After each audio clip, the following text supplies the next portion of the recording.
Hey, what's going on everyone? It's Justin here, and today I've got a quick review for you of the ZTE Axon Pro. This is a phone that has flagship specs, but comes in at a mid-range price point of about $350. It features a Snapdragon 810 processor with 4GB of RAM, comes in a 32 and 64GB storage variant, has a dual camera on the back featuring a 13MP and 2MP camera and an 8MP front-facing camera.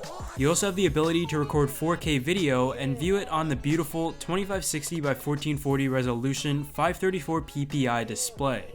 It features hi-fi audio playback including JBL headphones with every Axon Pro, a nice single front-facing speaker, as well as hi-fi recording through twin microphones. So in terms of value, you're already getting a great phone for the money.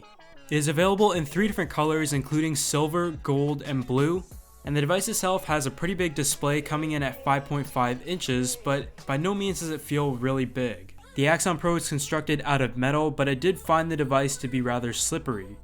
On this device you will also find a 3000 mAh battery that has Quick Charge 2.0 technology, enabling it to charge 60% in just 30 minutes. Talking about the display though, it is an absolutely beautiful display, coming in at a 2560x1440 resolution with a PPI count of over 500. As you can see here, the colors are very nicely represented, and one thing I definitely notice is the deep blacks. It really is prominent in this device and looks great in person. This is a video being played back in 1440 resolution, and you can just see every inch of detail on this screen, and at 5.5 inches and its front-facing speakers, if you're planning to do any media consumption, this is going to be a nice experience. You've also got the option to use the JBL headphones that they have included. The only thing I really have to complain about this display is the fact that it is a little bit on the cooler color tone. I found the display to be bluer than some of the other smartphones I have compared it to. When it comes to the software, you will find the latest version of Android 6.0 Marshmallow, and the experience on this phone is, for the most part, a lot like stock Android. There really isn't much to it in terms of bloatware aside from 2 things, and according to its specs, it should have no issues whatsoever when powering anything you throw at it.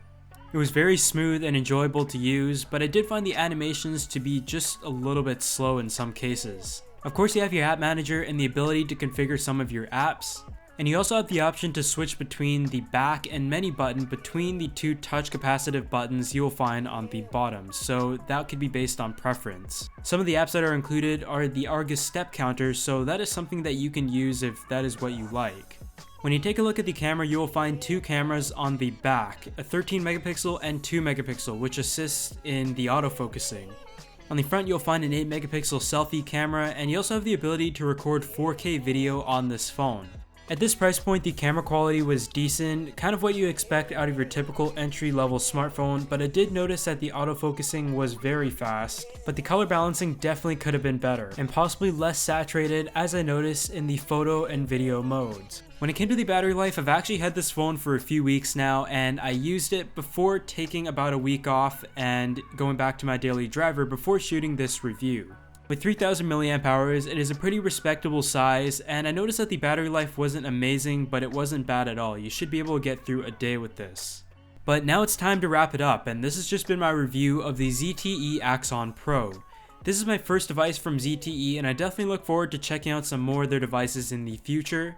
And I have to say, for the price of $350, you're definitely getting a good value when it comes to the QHD display, the great audio, a set of JBL earphones. But other than that, I hope you guys enjoyed this review, and as always, some more information will be down in the description section below, and I'll see you all in the next video.